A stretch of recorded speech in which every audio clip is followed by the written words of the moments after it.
Hello everyone, this is Joshua Smith of Apollo's Artifacts. It is August of 2019. Just wanted to hit 4 different articles real quick here and review some of the more strange things that continue to pour out of this Jeffrey Epstein case. The first one here points out how Prince Andrew traveled around with apparently one of his best friends in the entire world, Jeffrey Epstein, to famous Balmoral Castle. Now, Balmoral Castle has been the subject of a number of different conspiracy theories over the years, including sexual orgies like you see in Eyes Wide Shut, and even human sacrifice. This is one of the Queen's many estates. This is a Scottish estate. And then it points out here that Andrew also visited with Epstein in New York in 2010. Now, you'll recall from an earlier article that I covered, Epstein was unrepentant about his abuses of young girls. Prince Andrew is now apparently attempting to claim that he had no idea that any of this kind of thing was taking place, that he's just completely shocked that any such thing would ever go on in his presence. So it talks here about how Epstein was invited to the castle. He brought an entire entourage with him to the castle. We also have here where Prince Andrew was seen with a number of very young women, both going and coming into Epstein's home.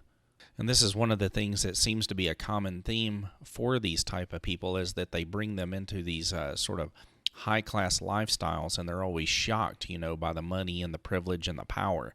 As the young girl says here that she recalled how she felt like she was in a fairy tale brushing with royalty. But we also find out a little bit here that's also pretty interesting. We find out that Epstein was also at Windsor Castle itself. Now, that should probably really be the headline, but, it gets pushed down here to, another part of the article. And here you can see the castle. And then they have a little fill-in space down here called Inside the House of Horrors. They talk about how his interior decorations included, of course, the very bizarre painting of Bill Clinton in a blue dress, and possibly the Black Dahlia sculpture was above his head. But we also see that there were a number of artificial eyeballs there. There were animals that he had apparently taken to a taxidermist. And also, this is a very strange portion here. There were prosthetic breasts on the wall of a bathroom for Epstein to play with, according to his victims. And this would be the same place that Prince Andrew went to, and presumably he used the bath at some point. Would he not have noticed such a strange thing? Now, this is also unusual. It says, but Epstein's sinister pride and joy was a gigantic chessboard with scantily clad figurines modeled on his female staff, which gives you more insight into his mentality, how he likes to move people around as if they were just simple chess pieces. From there, we go to another associate of Epstein's who also seems to be coming under his own series of accusations, and apparently, according to this article, has been accused for many, many years of being touchy-feely and possibly rapey as well.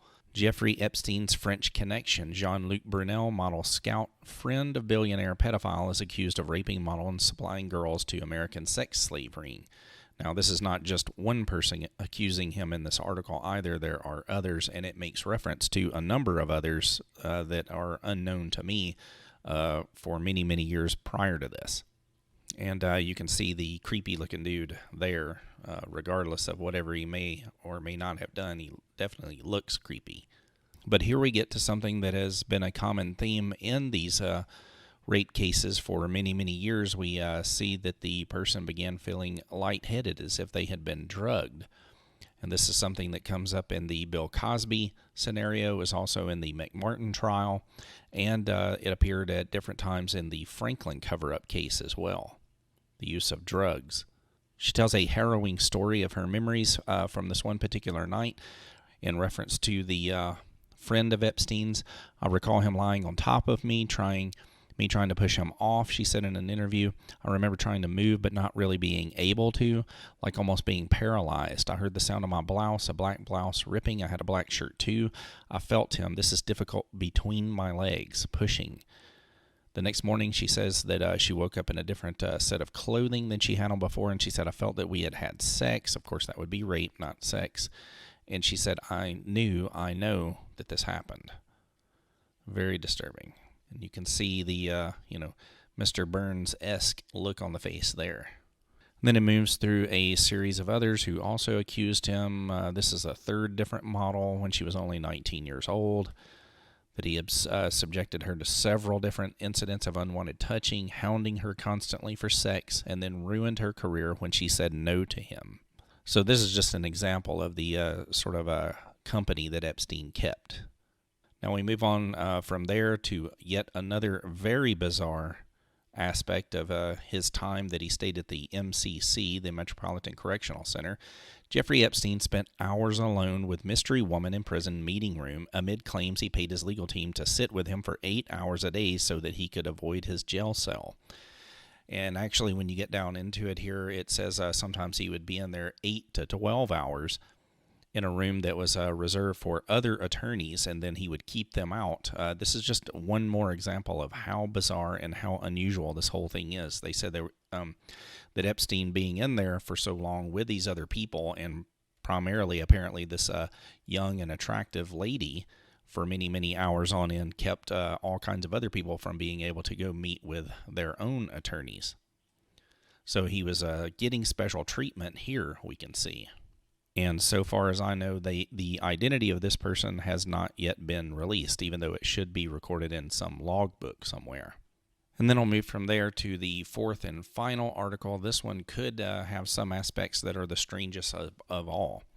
Jeffrey Epstein bought 2 pairs of size small women's panties from the commissary at the Florida jail where he was imprisoned for 13 months after pleading guilty to soliciting a minor for sex in 2008. Now it goes to explain in here how out of these 13 months he really only spent about 40% of his time there. He was out running around at an office for many hours of the day. The longer that this 13-month sentence went on, the more he was allowed to actually be outside of the facility. He was paying deputies at the facility up to $128,000 combined to be basically his bodyguards. He had numerous trips, almost 70 trips to different doctors. This here says chiropractor appointments, but it actually in the article says that there were other doctors' visits as well.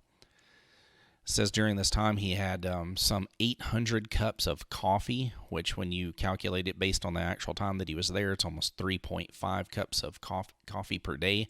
And it seems extremely unusual to me that they would allow him to purchase women's panties, considering what his conviction was for. Who knows what this was being used for, or if he had female visitors as well. We'll never know, because it goes on to say in this article that he actually had an unlocked cell door, because it said here that he was poorly versed in jail routine and society and was allowed to have access to a TV, the attorney's room, and an unlocked cell door. I mean, how was this even like imprisonment or jail at all if the guy could come and go as he pleased and did whatever he wanted to when he was there? And apparently, according to the previous article, he was getting free run of the MCC as well, having young, attractive visitors there for 8 to 12 hours per day. It's hard to believe a person in such a situation would have the desire to commit suicide, considering he was under very few restrictions. Anyway, I just thought all of that combined just adds to the overall strange factor of this whole Epstein situation. If you enjoyed this episode, please be sure to like, subscribe, and share. Thank you.